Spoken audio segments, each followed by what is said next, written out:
Chapter 1 motion, class 9th। जैसा कि हम लोग सब जानते हैं, एक कुछ चीज़ अपनी जगह पर फिक्स होती हैं। Some things are fixed at their position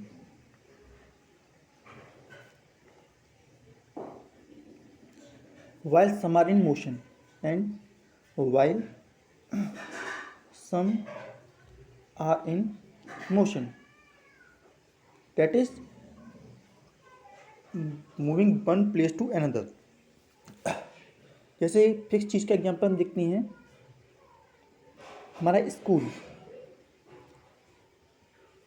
factories, पोल, खंबा, tree and house and many of. ये सारी चीज़ें हम अपने रोज़ सब डेली के समय में देखती हैं। ये अपनी एक जगह से दूसरी जगह मूव नहीं करती। वहीं कुछ चीज़ ऐसी होती हैं जो मूव करती हैं या चलती हैं। मूव, ऐसी कौन सी चीज़ें मूव करती हैं? जैसे ट्रेन, शिप, कार, एरोप्लेन, चीता। ये सब जो होते हैं हमें मोशन करते हुए नजर आते हैं। तो हम क्या कह सकते हैं, सभी लिविंग ऑर्गेनिज्म की कॉमन कैरेक्टरिस्टिक्स क्या होती है? हम ये कह सकते हैं ऑल लिविंग ऑर्गेनिज्म मूव। जितने भी लिविंग ऑर्गेनिज्म होते हैं वो मूव करते हैं इन एनी वे। हम बात करते हैं ट्रीज़ की, तो ट्रीज़ की भी रूट एंड शूट मूव करती हैं। हाँ, वो एक जगह फिक्स रूट रहती हैं, लेकिन रूट जो होती है वो पानी की सर्च में, और शूट जो होती है अपवर्ड ग्रो करती है एक लिमिट ऑफ टाइम तक। तो इससे हम कह सकते हैं all living things grow and move. और हम ये भी कह सकते हैं कि motion is the characteristics of all living organisms without any external help, बिना किसी एक्सटर्नल हेल्प के। तो हम कब कह सकते हैं कि कोई बॉडी मोशन में है? इसका आंसर है a body is said to be in motion if it changes its position with respect to time,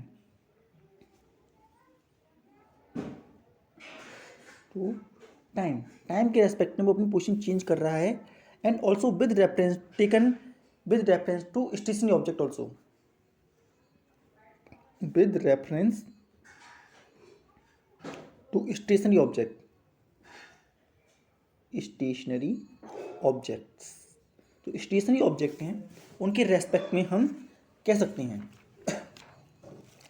जैसे सपोज कीजिए हम एक रोड पर खड़े हैं, और उस रोड पर हम देखते हैं क्या? Tree, house and many other things. And उस पर कुछ कार मूव कर रही हैं। वो ए पोजीशन पे कार है, कुछ समय में हमने उसको दूसरी पोजीशन पे देखा, और वहाँ पर एक फैक्ट्री लगी हुई है, फैक्ट्री, इसमें से धुआं भी निकलता है। हम पहले ए पोजीशन से देख रहे थे, तो हमें दिखा था ट्री एंड हाउस, लेकिन जैसे हम बी पोजीशन पे आकर उसे देखते हैं तो हमें दिखता है कि ट्री एंड हाउस तो दूर रह गए, अब हमारे पास फैक्ट्री आ चुकी है। तो हम क्या कह सकते हैं, ट्री एंड हाउस की पोजीशन समय के साथ चेंज नहीं हो रही है, इसलिए हम कह सकते हैं कि वो फिक्स्ड हैं या स्टेशनरी हैं, स्टेशनरी एट देयर पोजीशन। वहीं तो कार है, हम कार में बैठे हुए ये देखते हैं कि हमारी position with respect to tree and house change हो रही है, इसलिए हम मोशन में हैं। Motion is a relative phenomena, इसलिए कह सकते हैं हम मोशन, हम किसी ऑब्जेक्ट को देखते हुए कह सकते हैं कि वो मोशन में है कि नहीं है। हम रेफरेंस लेना पड़ता है। जैसे कि अगर सपोज कीजिए हम अपने रूम में बैठे हैं तो क्या हम मोशन में हैं? देखा जाए तो नहीं, क्योंकि हम अपने चेयर से, बुक से और टेबल से, टीवी से अगर कंपेरिजन करते हैं तो हम मोशन में नहीं हैं। लेकिन हम अर्थ से कंपेयर करें तो अर्थ जो होती है सन के चारों तरफ रिवॉल्व अराउंड कर रही है, सन के चारों तरफ रिवॉल्व अराउंड कर रही है। तो जब अर्थ मूव कर रही है तो हम भी हैं उसमें, तो हम भी मोशन कर रहे हैं। और सिंपल सा एग्जाम्पल, एक बस है, अगर बस में हम बैठे हुए हैं, हम अगर बस में बैठे हुए हैं और देख रहे हैं बाहर, तो हम मोशन में हैं। हम सोचते हैं कि हम मोशन में हैं, लेकिन वहीं हम अपने आगे वाली सीट वाले ड्राइवर को देखते हैं, पीछे वाली सीट वाले को देखते हैं, तो हम ये देखते हैं कि उनके अंदर कोई मोशन हमें देखने को नहीं मिलता। तो इस बात से हम कह सकते हैं कि motion is a relative phenomena. कुछ मोशन जो होते हैं हमें बहुत आसानी से दिख जाते हैं, लेकिन कुछ मोशन हमें बड़ी डिफिकल्टीज होती है ऑब्जर्व करने में। एग्जाम्पल, जैसे हम शिप को मूव करते देखते हैं तो शिप को हम बड़े आसानी से देख लेते हैं, लेकिन वहीं जो आवर हैंड ऑफ क्लॉक, जो घंटे की सुई होती है क्लॉक की, वो हमें नहीं दिखती, क्योंकि वो बहुत स्लो मोशन करती है, इतना स्लो कि हमें उसे पता भी नहीं चलता। अब हमारी नेक्स्ट टॉपिक आते हैं displacement and distance. Distance and displacement. Displacement क्या होता है, डिस्टेंस एंड क्या होता है डिस्प्लेसमेंट, अब इसके बारे में बनोइंग करके समझेंगे। डिस्टेंस क्या होता है और डिस्प्लेसमेंट क्या होता है। तो देखिए, हम आपको एग्जांपल देते हैं डिस्टेंस का। जैसे हम एक पोजीशन ए पर थे, हम पोजीशन बी पर गए।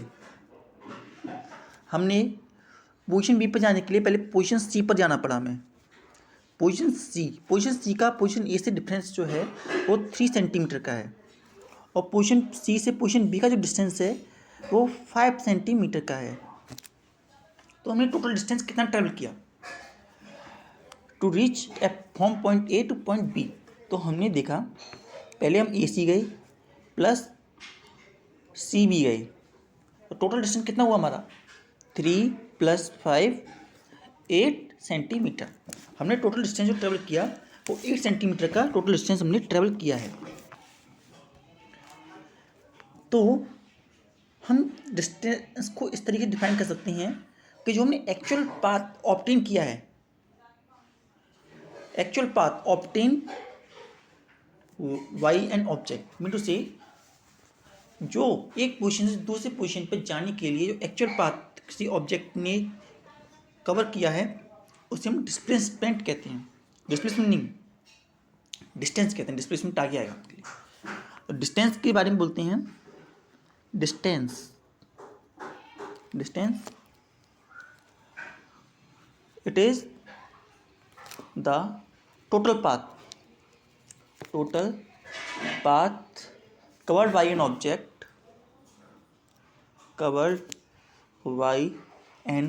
object in moving one position to another.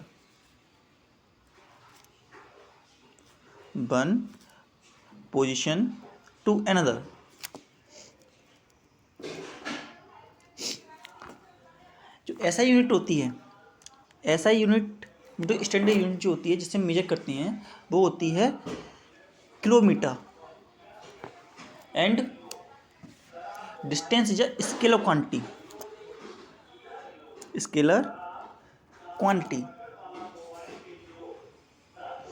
Quantity का मीन होता है स्केलर क्वांटिटी का जो केवल मैग्नीट्यूड पर डिपेंड करता हो।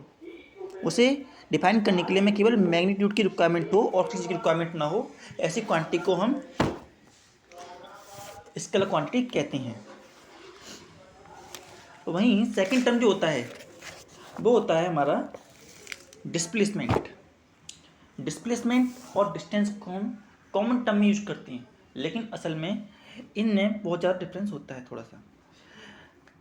डिस्प्लेसमेंट मीन टू से हम एक पोजीशन से दूसरी पोजीशन पर जाते हैं, तो हमने वो कौन सा सबसे छोटा रास्ता लिया उसे हम डिस्प्लेसमेंट कहते हैं। तो डिस्प्लेसमेंट को हम कैसे डिफाइन कर सकते हैं? Displacement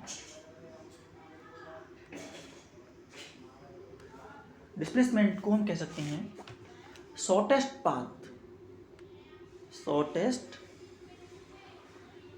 path in between the initial position and final position. जहाँ से हमने स्टार्ट किया वो इनिशियल पोजीशन, और जहाँ से हमने एंड किया वो हमारी फाइनल पोजीशन होगी। सपोज कीजिए हम एक पोजीशन ए से चले, और वहाँ से चलने के लिए हमने 3 सेंटीमीटर चलना पड़ा, और फिर हमने बी पोजीशन पर गए, फिर सी पोजीशन पड़ती है, जहाँ पे पहुँचने के लिए हमें 4 सेंटीमीटर और चलना पड़ा। तो इनका हमारा टोटल डिस्टेंस कितना हुआ? टोटल डिस्टेंस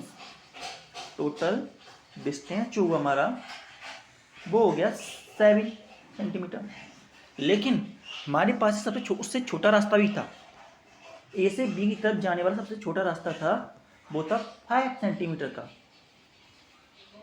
तो सबसे छोटा रास्ता जिसे लेकर के हम पोजीशन बी तक पहुंच सकते हैं, या शॉर्टेस्ट पाथ, उसे ही कौन डिस्प्लेसमेंट कहते हैं। डिस्प्लेसमेंट की ऐसा यूनिट भी सेम होती है, और एरिया वेक्टर क्वांटिटी ऐसी क्वांटिटी जिसे मैग्नीट्यूड के साथ साथ डायरेक्शन की जरूरत होती है। Magnitude plus direction, magnitude and direction दोनों की रिक्वायरमेंट होती है, ऐसी क्वांटिटी को हम डिस्प्लेसमेंट कहते हैं। डिस्प्लेसमेंट जो होता है 0 हो सकता है, लेकिन डिस्टेंस कभी 0 नहीं हो सकता, क्योंकि जब एक ऑब्जेक्ट दूसरे ऑब्जेक्ट की तरफ ट्रेवल करेगा तो कुछ ना कुछ तो डिस्टेंस होगा, लेकिन डिस्प्लेसमेंट 0 हो सकता है। डिस्प्लेसमेंट कैन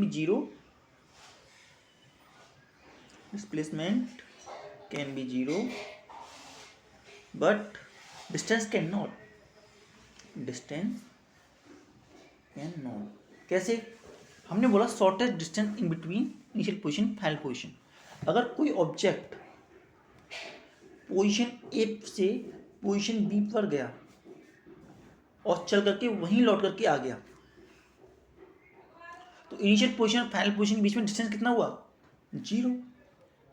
क्योंकि हमारी डेफिनेशन ये कहती है ना कि इनिशियल पोजीशन और फाइनल पोजीशन में कितना डिफरेंस होगा, तो इनिशियल पोजीशन और फाइनल पोजीशन में जितना डिफरेंस होगा वही डिस्प्लेसमेंट होगा, और इनिशियल पोजीशन और फाइनल पोजीशन में डिस्टेंस है वो 0 है।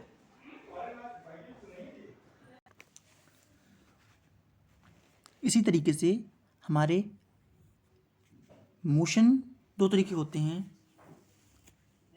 अब मोशन के बारे में आए तो uniform motion and non uniform motion. Uniform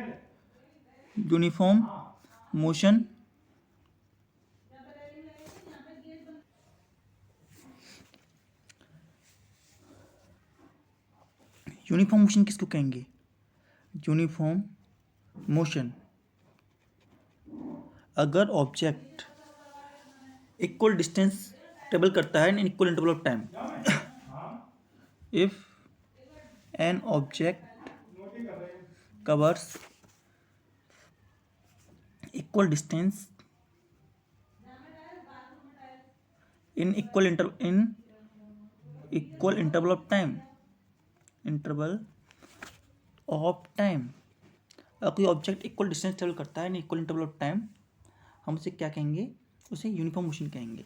uniform motion का ग्राफ जो होता है डिस्टेंस बस टाइम ग्राफ जो होता है स्ट्रेट लाइन देता है, स्ट्रेट लाइन, तो यूनिफॉर्म मोशन दिखाता है, यूनिफॉर्म मोशन। वहीं नॉन यूनिफॉर्म मोशन कौन सा होता है? Non uniform motion non uniform motion, non uniform motion if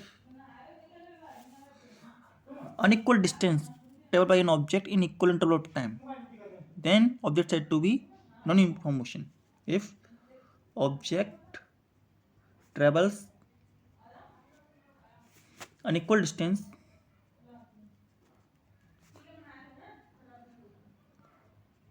in equal interval of time, in equal interval of time, equal interval time में cover करता है, उसे नॉन यूनिफॉर्म मोशन हम बोलेंगे। नॉन यूनिफॉर्म मोशन में जो लाइन आती है डिस्टेंस बेस्ड टाइम ग्राफ में, वो कर्व आती है, curve graph D T, non uniform motion में कर्व लाइन आती है।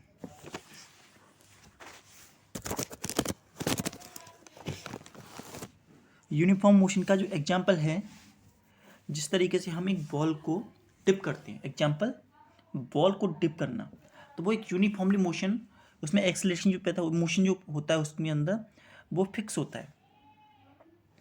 और वहीं non uniform motion, non uniform motion का एग्जाम्पल है जब हम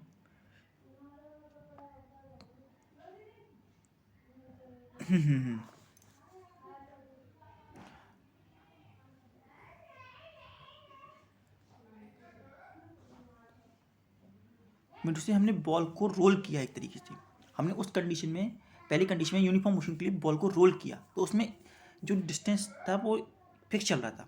लेकिन वहीं हम क्या करें, अब उसे ग्रेविटेशनल फोर्स के रेस्पेक्ट में उसे डालेंगे तो उसमें एक्सेलरेशन पैदा होगा, because earth attract what its centre.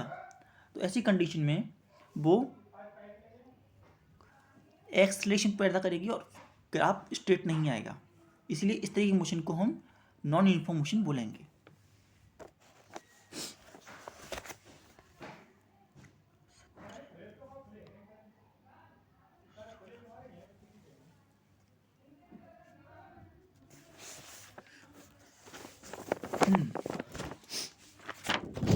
Now move to next topic. हम अब 3 मेन टॉपिक करने जा रहे हैं, speed, velocity and acceleration. Speed, velocity and acceleration. Speed क्या होती है, एक्सेलरेशन क्या होता है, एंड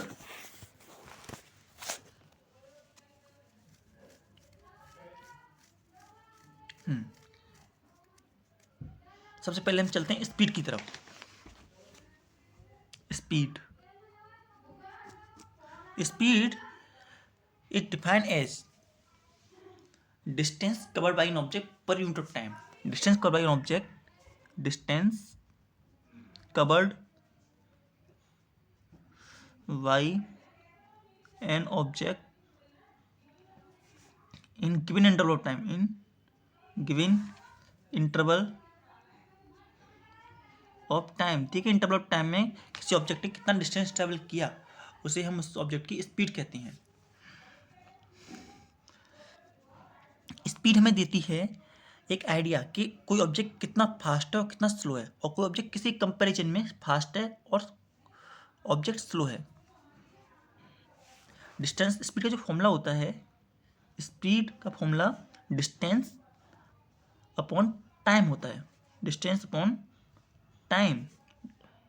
स्पीड को हम एस से दिखा देते हैं, डिस्टेंस को हम डी से दिखा दें, टाइम से टी से दिखा दें, डी अपॉन टी।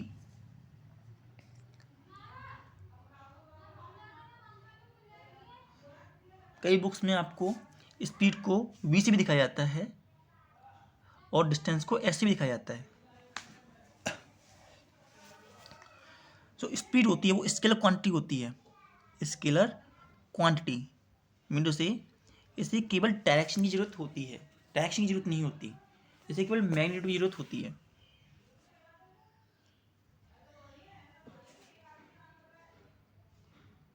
इसे केवल मैग्नीट्यूड की रिक्वायरमेंट होती है, it require only magnitude, do not require any direction.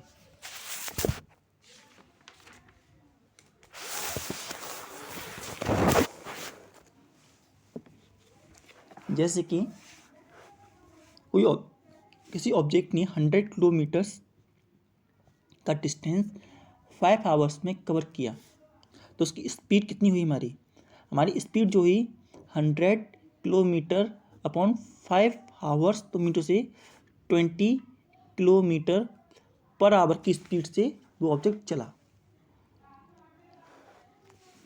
Average speed भी कई तरह की होती हैं, उसमें से एक स्पीड आती है हमारी एवरेज स्पीड। एवरेज स्पीड क्या होती है? The average speed of an object is a total distance travel by an object in total interval of time. Mean to say total distance travelled in total interval of time. हम इसे average speed कैसे लिख सकते हैं? Average speed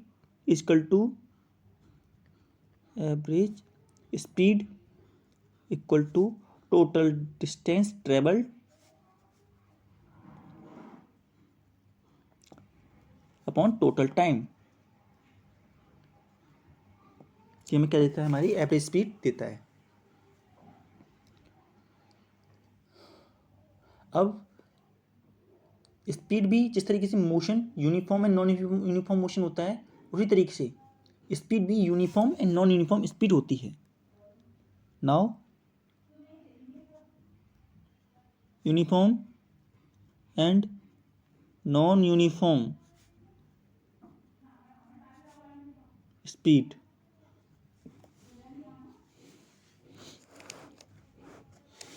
uniform speed क्या होती है? Uniform speed say to equal distance travel in equal interval of time. Equal distance travel by an object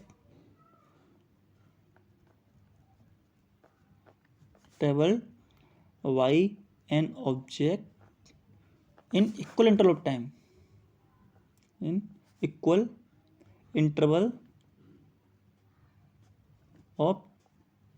time, और चाहे वो कितना भी छोटा क्यों ना हो, मतलब कितना भी छोटा इंटरवल क्यों ना हो, इससे कोई फर्क नहीं पड़ता, लेकिन equal distance in equal interval of time cover कर रहा है, तो मीन टू से यूनिफॉर्म स्पीड है।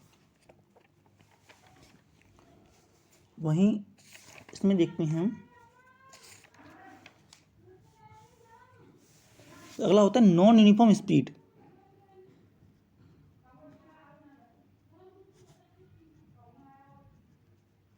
इसमें होता है unequal distance travel in equal interval of time, तो उसे हम बोलते हैं non uniform speed. Non uniform speed इसमें देखते हैं, यूनिफॉर्म स्पीड में डिस्टेंस टाइम ग्राफ जो होता है, dt ग्राफ आप आगे पढ़ेंगे, वो स्ट्रेट आता है, और नॉन यूनिफॉर्म स्पीड में जो ग्राफ आता है वो कर्व आता है, dt graph dt।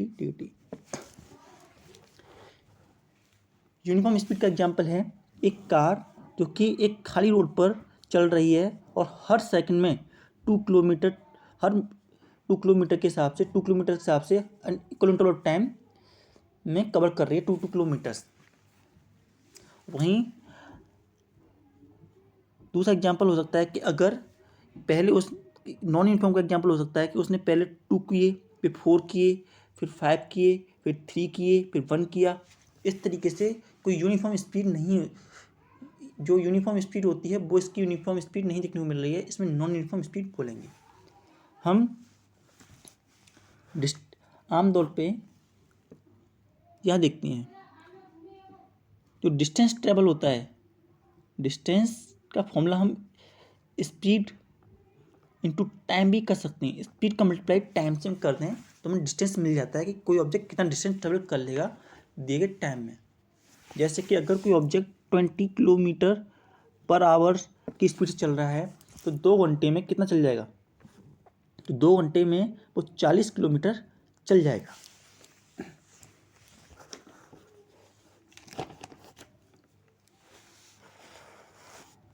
Now second term is about velocity. Velocity क्या होती है? वेलोसिटी भी एक स्पीड ही होती है, लेकिन वेलोसिटी में और स्पीड में जो डिफरेंस होता है वो इस बात का होता है डायरेक्शन का। हम कह सकते हैं velocity is defined as distance travel in giving interval of time in a specific direction. तो distance travel in given interval of time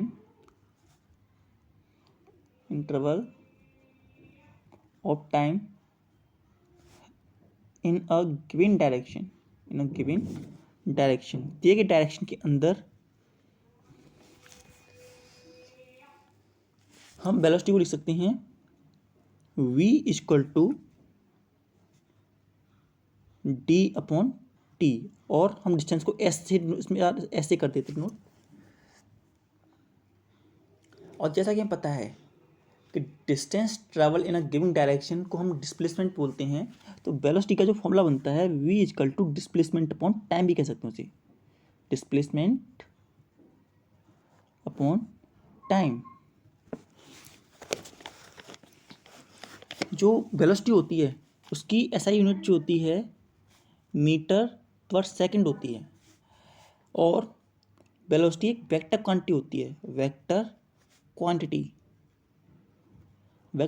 कहने से मतलब ये है कि उसके पास मैग्नीट्यूड और डायरेक्शन दोनों होती हैं। वो केवल मैग्नीट्यूड से हम डिपेंड नहीं कर सकते उसको, तो मैग्नीट्यूड एंड डायरेक्शन चाहिए उसको। मैग्नीट्यूड एंड डायरेक्शन की दूसरी बात ये होती है कि स्पीड भी जीरो हो सकती है। क्यों? क्योंकि डिस्प्लेसमेंट जीरो हो सकता है, और जब डिस्प्लेसमेंट जीरो होगा तो स्पीड भी जीरो हो जाएगी। जिस तरीके से हमारी uniform speed and non uniform speed थी, उसी तरीके से हमारी uniform velocity and non uniform velocity भी होती है। तो यूनिफॉर्म वेलोसिटी मीन टू से, अगर यूनिफॉर्म वेलोसिटी का मतलब होता है displacement equal displacement in equal interval of time, equal displacement in equal interval of time, equal interval of time. Similarly, non-uniform velocity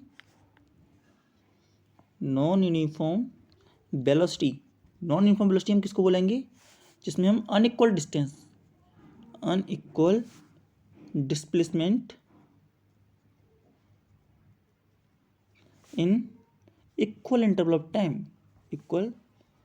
interval of time, और दोनों में हमने उसमें डिस्टेंस यूज किया था, इसमें हमने डिस्प्लेसमेंट यूज किया, तो डायरेक्शन लिखने की जरूरत नहीं है, क्योंकि हम डिस्प्लेसमेंट लिख देते हैं। तो मेरे से डिस्प्लेसमेंट तो एक मोशन ही होता है जो गिवन डायरेक्शन में होता है।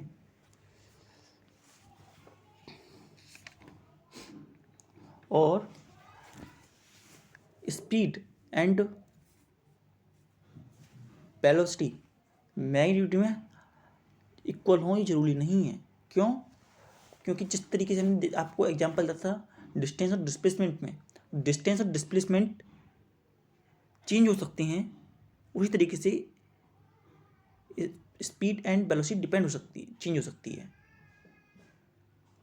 क्योंकि हमने देख रखा है कि जब हम डिस्प्लेसमेंट की बात करते हैं तो हम केवल इनिशियल पोजीशन और फाइनल पोजीशन को देखते हैं। उसी तरीके से हम वेलोसिटी को देखेंगे तब भी हम इनिशियल पोजीशन फाइनल पोजीशन देखेंगे, लेकिन स्पीड में हम टोटल डिस्टेंस ट्रेवल कितना किया वो देखेंगे। जैसे यहाँ पे हम देख सकते हैं कि सपोज कीजिए हम यहाँ से 2 पोजीशन पे गए, वहाँ से उसका रास्ता 10 किलोमीटर का है। हम 10 किलोमीटर चले हम 2 आवर्स में ए से बी की तरफ। फिर हम लौट के आ गए 4 किलोमीटर। 10 किलोमीटर चले, उसमें से 4 किलोमीटर हम दोबारा लौट के आ गए, तो टोटल डिस्टेंस कितना हुआ? टोटल डिस्टेंस हो गया हमारा 10 और +4 14। हमने 2 घंटे वहाँ जाने में लगाए और हमारा 2 घंटे नहीं 1 आवर, हमने तकरीबन 1 आवर हमने उसमें लगा दिया। तो हमारी स्पीड बनी, जो हमारी स्पीड हुआ वो कितना हुआ? हमारा स्पीड उसमें हम आता है 14/3 मीटर पर सेकंड। और वहीं वेलोसिटी 4 किलोमीटर हम आगे आ गए तो वो कट गई, तो कितना बचा? 6 किलोमीटर बचा। कितना बचा? 6 kilometre distance between initial position final position. जो इनिशियल पोजीशन और फाइनल पोजीशन में 6 किलोमीटर डिस्टेंस है, तो उसकी वेलोसिटी कितनी हुई? वेलोसिटी इक्वल टू 6/2 इंटू से 3 किलोमीटर पर आवर। 3 किलोमीटर और वो 40 किलोमीटर पर आवर हुई, 40/3 किलोमीटर पर आवर। तो इस तरीके से हम देख सकते हैं स्पीड एंड वेलोसिटी में डिफरेंस है। Next point is acceleration. Acceleration क्या होता है? एक्सेलरेशन को हम डिफाइन करें तो कह सकते हैं acceleration is define a rate of change of velocity with time. Rate of change of velocity with time. Rate of change of velocity with time is said to be acceleration. Acceleration का जो formula होता है वो होता है acceleration equal to change in speed, change in velocity upon time taken for change. Acceleration को हम note करते हैं ए से, वेलोसिटी को वी से, इनिशियल वेलोसिटी को, जो इनिशियल वेलोसिटी है उसकी यू से नोट की जाती है और टाइम टेकन को टी से नोट करते हैं। तो एक्सेलरेशन का जो फॉर्मूला बनता है, acceleration a equal to initial final velocity v, final velocity कितनी? V minus initial velocity u upon time taken t. जो ऐसा यूनिट रहती है एक्सेलरेशन की, वो हो जाती है हमारी मीटर पर second square.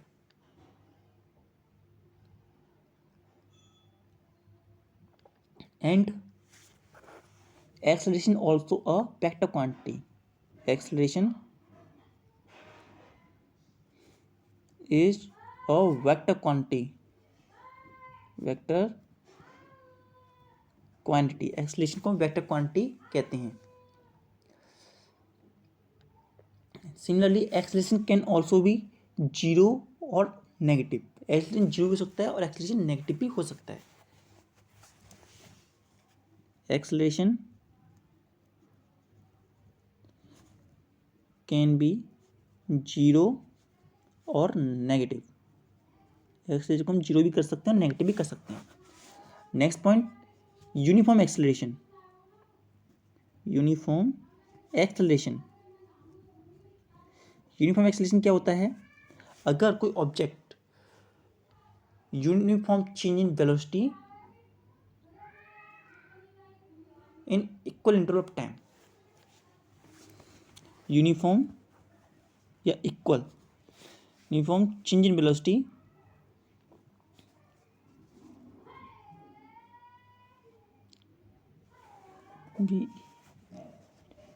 In equal interval of time, equal interval of time. Equal interval of time में यूनिफॉर्म चेंज को हम यूनिफॉर्म एक्सेलरेशन कह सकते हैं। यूनिफॉर्म एक्सेलरेशन का एग्जांपल है कि motion of freely falling body, जो एक बॉडी फ्रीली फॉल हो रही है उसका एग्जांपल, एक एक्सेलरेशन मोशन का एग्जांपल है यूनिफॉर्म एक्सेलरेशन का। वहीं एक कार जो एक रोड पे स्लिप हो रही है, कार या बाइक जो रोड से डाउनवर्ड जा रही है तो एक और विदाउट पेडलिंग, तो वो एक यूनिफॉर्म मोशन का एग्जांपल है। यूनिफॉर्म एक्सेलरेशन एक्सलेशन का जो ग्राफ होता है वो स्ट्रेट ग्राफ बनता है। VT graph, velocity time graph जो होता है उसका स्ट्रेट आता है, velocity time graph come straight.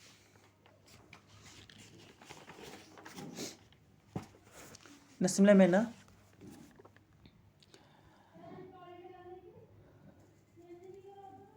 Non uniform acceleration, non uniform acceleration को हम तब कहेंगे नॉन यूनिफॉर्म एक्सेलरेशन जब किसी ऑब्जेक्ट के बीच में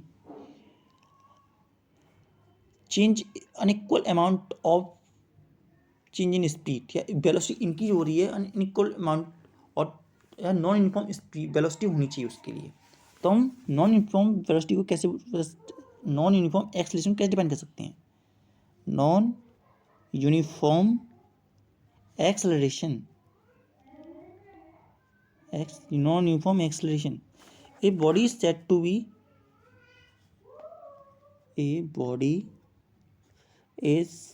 be in non-uniform acceleration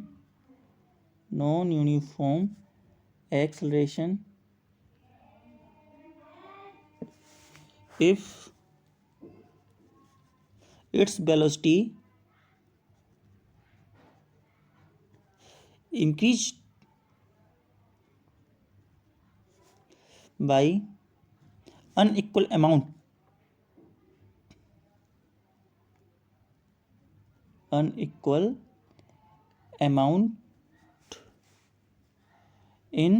equal interval of time,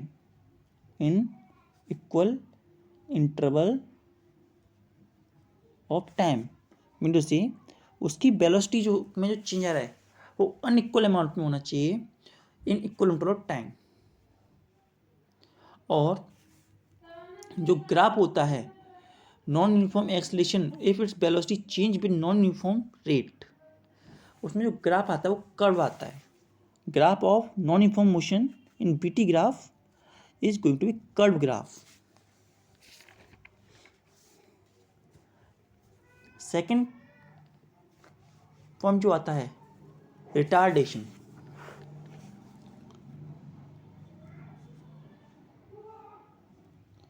retardation जो होता है वो भी एक एक्सेलरेशन का एग्जाम्पल होता है, लेकिन उसमें स्पीड बढ़ने की जगह स्पीड कम होती है, इसीलिए उसे नेगेटिव एक्सेलरेशन भी कहते हैं।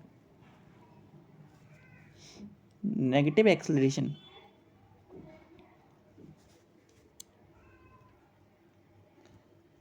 रिटार्डेशन का मीन होता है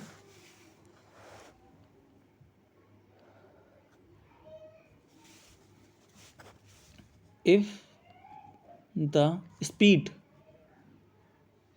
of velocity, हम इसमें वेलोसिटी का यूज करें तो वेलोसिटी यूज करते हैं, if the velocity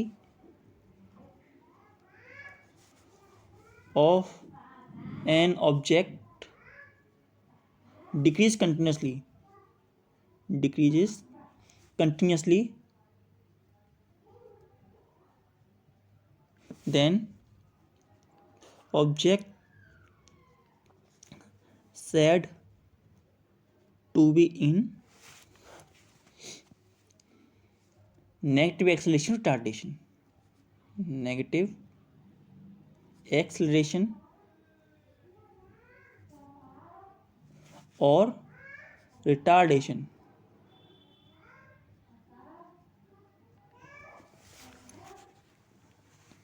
हम नेगेटिव रिटार्डेशन के सामने नेगेटिव साइन लगाते हैं। नेगेटिव साइन ये दिखाता है, negative sign indicate the velocity is going to decreasing. Negative sign indicate that velocity is decreasing, जो वेलोसिटी है वो डिक्रीज कर रही है। Now average velocity,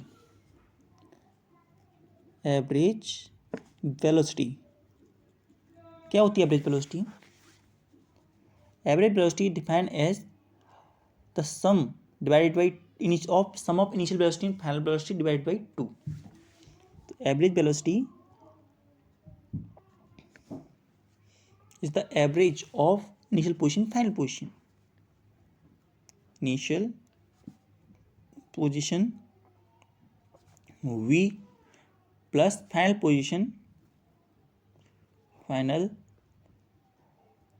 position u upon 2.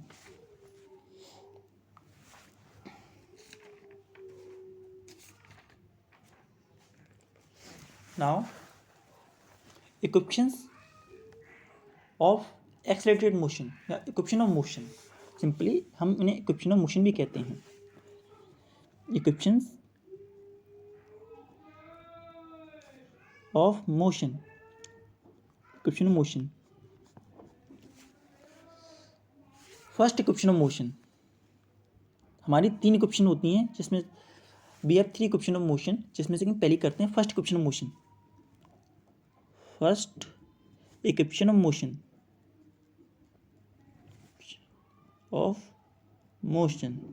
First equation क्या कहती है? फर्स्ट इक्वेशन जो होती है रिलेशनशिप देती है वेलोसिटी एंड टाइम के बीच में. Give relationship in between velocity and time. Give relationship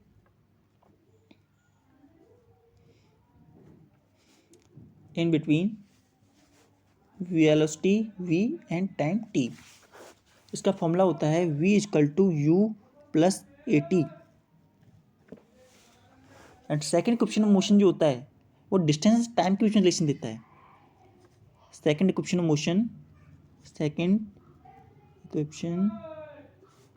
of motion give relation between distance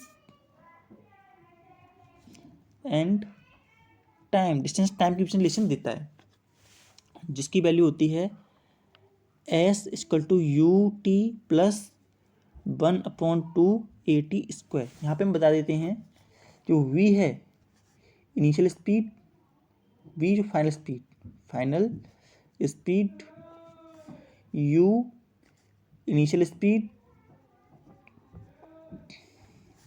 a acceleration, t is the time and s is the distance traveled by an object. इसी तरीके से तो second equation के बाद third equation of motion जो होती है वो रिलेशन देती है, give the relation in between the velocity and distance travel. Third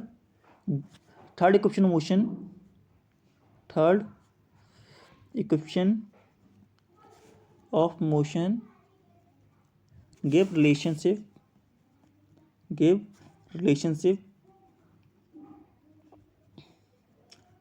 in between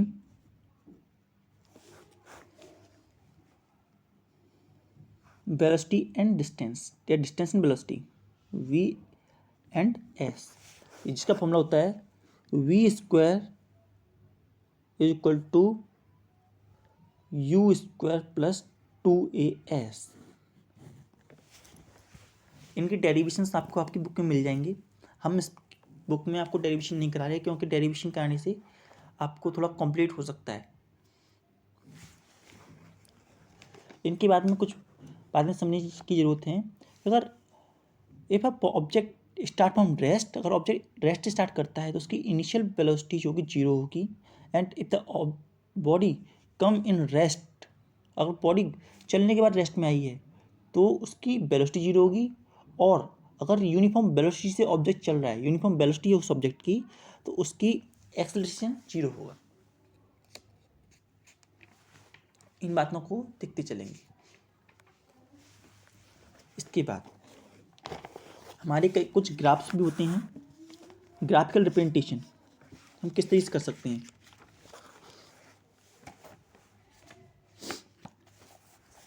graphical representation के लिए हम यहाँ पे ग्राफ को देखते हैं 2 तरीके के. पहला होता है डिस्टेंस टाइम ग्राफ और सेकंड होता है स्पीड टाइम ग्राफ और वेलोसिटी टाइम ग्राफ. यहाँ देखिए डिस्टेंस टाइम ग्राफ में डिस्टेंस और टाइम के बीच में हम रिलेशनशिप लेते हैं और डिस्टेंस टाइम के बीच में रिलेशन स्पीड आती है. अगर डिस्टेंस और टाइम ग्राफ में जो लाइन आ रही है स्ट्रेट आ रही है तो स्ट्रेट लाइन ये इंडिकेट कर रही है कि जो स्पीड है वो यूनिफॉर्म स्पीड है. और वहीं अगर डिस्टेंस और टाइम ग्राफ में लाइन जो है कर्व आ रही है तो इसका मीन ये है कि उसकी स्पीड जो है नॉन यूनिफॉर्म स्पीड है। And if the displacement time graph is drawn it specify represent velocity. अगर हम डिस्टेंस टाइम की जगह उसमें डिस्प्लेसमेंट टाइम ग्राफ कहते हैं तो वेलोसिटी के लिए होता है, और हम डिस्टेंस टाइम ग्राफ कह रहे हैं तो स्पीड के लिए होगा। इस बात का भी हमें ध्यान रखना पड़ेगा। In a similar manner second type of graph जो होता है स्पीड टाइम ग्राफ और वेलोसिटी टाइम ग्राफ। अगर इसमें भी कई तीन कंडीशन रहती हैं कि when the speed of an object remain constant, speed constant रहेगी तो एक्सेलरेशन नहीं होगा, तो उसकी जो स्पीड टाइम ग्राफ की जो लाइन आएगी वो स्ट्रेट आएगी, क्योंकि जो स्पीड टाइम ग्राफ का ग्राफ होता है वो एक्सेलरेशन की जो लाइन होती है वो एक्सेलरेशन इंडिकेट करती है, और जब कांस्टेंट स्पीड है, यूनिफॉर्म स्पीड है या बेल, तो उसमें कोई चेंज नहीं आ रहा स्पीड में, तो एक्सेलरेशन जीरो होता है। इसलिए line parallel to x axis. And अगर यूनिफॉर्म रेट से इंक्रीज हो रहा है, speed is going to increase with the uniform rate, then ऐसी कंडीशन में हम कहेंगे कि जो डिस्टेंस ट्रेवल हो रहा है या जो एक्सेलरेशन आ रहा है वो यूनिफॉर्म एक्सेलरेशन आ रहा है, और वहीं जो स्पीड है वो नॉन यूनिफॉर्मली इंक्रीज और डिक्रीज हो रही है, तो ऐसी कंडीशन में जो ग्राफ आएगा वो नॉन यूनिफॉर्म एक्सेलरेशन का ग्राफ आएगा स्पीड टाइम ग्राफ में, जो स्ट्रेट लाइन इंडिकेट करेगी। आपकी बुक में ये सारे ग्राफ देख रखे हैं। यूनिफॉर्म एक्सेलरेशन ग्राफ दे रखा है जिसमें स्ट्रेट लाइन आई है, कांस्टेंट स्पीड का भी ग्राफ दे रखा है जिसमें कि एक्सेलरेशन जीरो है, नॉन यूनिफॉर्म स्पीड का भी ग्राफ दे रखा है जिसमें कि स्पीड डिक्रीज हुई है, एंड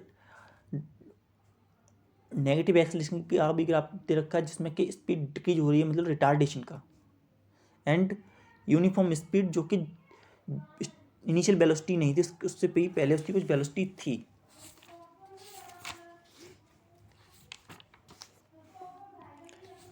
आप थ्री इक्वेशन ऑफ मोशंस को ग्राफिकल मेथड से भी ड्राइव कर सकते हैं, और ग्राफिकल मेथड से ड्राइव करने के लिए मेथड आपको आपकी बुक्स में दे सकता है। तो मैं चाहूँगा कि आप तीनों इक्वेशंस की ग्राफिकल मेथड को वन बाई वन करके चेक करते जाएं। एंड सेकंड जो हम आपको समझाने जा रहे हैं वो है यूनिफॉर्म सर्कुलर मोशन। क्या होता है यूनिफॉर्म सर्कुलर मोशन, अब समझते हैं जरा। Uniform circular motion, circular motion, जो यूनिफॉर्म सर्कुलर मोशन हम जब कहते हैं कि जब कोई ऑब्जेक्ट एक सर्कुलर बॉडी सर्कल में मूव करता है, when a body moves in a circle is called circular motion. When a body moves in a circle, move in a circle is called, it is called circular motion, called circular motion। ऐसे motion को हम circular motion कहते हैं। Circular motion में हम एक तरीके से ये कह सकते हैं circular motion remain accelerated motion. Circular motion accelerated motion रहता है क्योंकि उसमें डायरेक्शन चेंज होती है continuously. Circular motion is called accelerated motion, accelerated motion as direction changes continuously, changes continuously, क्योंकि उसमें डायरेक्शन कंटिन्यूस चेंज होती रहती है, इसलिए उसे एक्सेलरेटेड मोशन कहते हैं। जैसे आप सपोज कीजिए एक स्क्वायर में हम 4 साइड्स होती हैं तो 4 डायरेक्शन चेंज होंगी। एक हेक्सागोन में 6 साइड होती हैं तो 6 साइड चेंज होंगी। ऑक्टागोनल में 8 साइड होती हैं तो 8 साइड चेंज होंगी। लेकिन सर्कल में इनफाइनाइट नंबर ऑफ साइड होती हैं, इसलिए उसकी जो डायरेक्शन होती है कंटिन्यूसली चेंज होती है। And when object move in a uniform speed, uniform speed straight line में ट्रेवल करता है तो उसको हम एक्सेलरेटेड मोशन नहीं कहेंगे, क्योंकि उसमें स्पीड डायरेक्शन चेंज नहीं हो रही, उसमें डायरेक्शन कंटिन्यूस है। और स्पीड के लिए, जब हम स्पीड को कहते हैं, अगर यूनिफॉर्म स्पीड हो सकती है लेकिन यूनिफॉर्म वेलोसिटी में वो एक्सीलरेटेड मोशन में ही आएगा। जब हम वेलोसिटी की बात करेंगे तब। तो यूनिफॉर्म स्पीड जो होती है ऑब्जेक्ट की, हम क्या कहेंगे, when an object in a circular path with uniform speed it is said to be uniform circular motion. Mean to say, जब ऑब्जेक्ट यूनिफॉर्म स्पीड से चलता है तो उसे ऐसी कंडीशन से यूनिफॉर्म सर्कुलर मोशन कहेंगे हम। Circular motion always accelerated motion, जैसे कि मैंने आपको बताया, and motion in circular with constant speed is an example of accelerated motion. Mean to say speed constant है लेकिन फिर भी वो एक्सीलरेटेड मोशन कहलाएगा क्योंकि उसकी डायरेक्शन चेंज हो रही है। A force is needed to move object circular path, हमेशा एक फोर्स रिक्वायर होती है किसी भी ऑब्जेक्ट को सर्कुलर पाथ में रिवॉल्व करने के लिए, तो वो उस फोर्स का नाम होता है centripetal force. Centripetal force, centripetal force, it is the force required to move an object in a circular path, in a circular path। वो फोर्स जो कि किसी ऑब्जेक्ट को एक सर्कुलर पाथ में रिवॉल्व करने के लिए कंपेल करती है, उसे हम सेंट्रीपिटल फोर्स कहते हैं, जो सेंटर से लगती है। जैसे कि हम एक थ्रेड को पकड़ते हैं और घुमाते हैं तो हमारे हाथ जो है वो एक सेंट्रीपिटल फोर्स लगा रहा है, लेकिन एक फोर्स और भी होती है जो कि उसे स्ट्रेट लाइन में ट्रेवल करने की कंपेल करती है। अगर हम अपने हाथ को छोड़ दें तो वो ऑब्जेक्ट स्ट्रेट लाइन में चला जाएगा, तो उस फोर्स का नाम होता है सेंट्रीफ्यूगल फोर्स। सेंट्रीफ्यूगल फोर्स वो फोर्स होती है जो कि उस ऑब्जेक्ट को स्ट्रेट लाइन में ट्रेवल करने की कोशिश कर रहा है। एक सेंट्रीपिटल फोर्स जो कि सर्कुलर पाथ में होने की कोशिश कर रही है, और centrifugal force, centrifugal force that tends to move the object in straight path. कुछ एग्जांपल जो कि सर्कुलर मोशन के हैं, यूनिफॉर्म सर्कुलर मोशन के, artificial satellite in the uniform circular around the earth. जो आर्टिफिशियल सैटेलाइट्स होते हैं वो हमारे सन के या हमारे अर्थ के चारों तरफ घूमते हैं।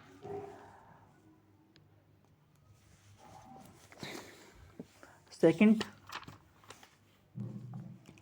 जो अर्थ होती है वो मून के ऑल अराउंड घूमती है। क्या मैं उल्टा बोल गया? हाँ, मैं उल्टा बोल गया।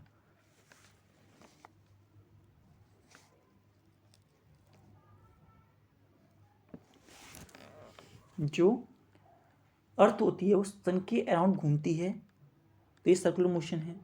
और जो मून होता है वो अर्थ के अराउंड घूमता है, तो ये भी सर्कुलर मोशन है। हम एक ट्रेन जो होती है, खिलौने वाली ट्रेन जो एक सर्कुलर गाड़ी की पटरी पर घूमती है, या फिर एक एथलीट जो एक सर्कुलर पाथ पे घूमता है या दौड़ लगाता है, वो भी एक सर्कुलर मोशन का एग्जाम्पल है। हम सर्कुलर मोशन को ऐसे मेजर करेंगे तो speed is equal to distance upon time t. Distance कितना होता है? Distance travel by object is equal to circumference, तो हम सी भी कह सकते हैं। और सर्कमफ्रेंस कितना रहता है उसका? सर्कमफ्रेंस होता है सर्कल का 2πr upon T, 2πr upon T. जो पाई की वैल्यू होती है वो 22/7 होती है, जैसा कि मैं मैथमेटिक्स में पढ़ रखा होगा। इस फॉर्मूले को पुट करके हम यूनिफॉर्म सर्कुलर मोशन में स्पीड कैलकुलेट कर सकते हैं। तो ये सारा हमारा क्लास 9 के चैप्टर 1 के बारे में था। इसमें मैं चाहूँगा कि आप डेरिवेशंस, हमने इसमें डेरिवेशन नहीं कराए हैं, और डेरिवेशन आप बाय ओन सॉल्व करें और अपने स्कूल टीचर से सीखें। और साथ ही में आप NCERT क्वेश्चन एंड बुक के क्वेश्चन भी लगाएं, जिससे कि आपको टॉपिक्स और चीज़ क्लियर हो सकें। Thank you.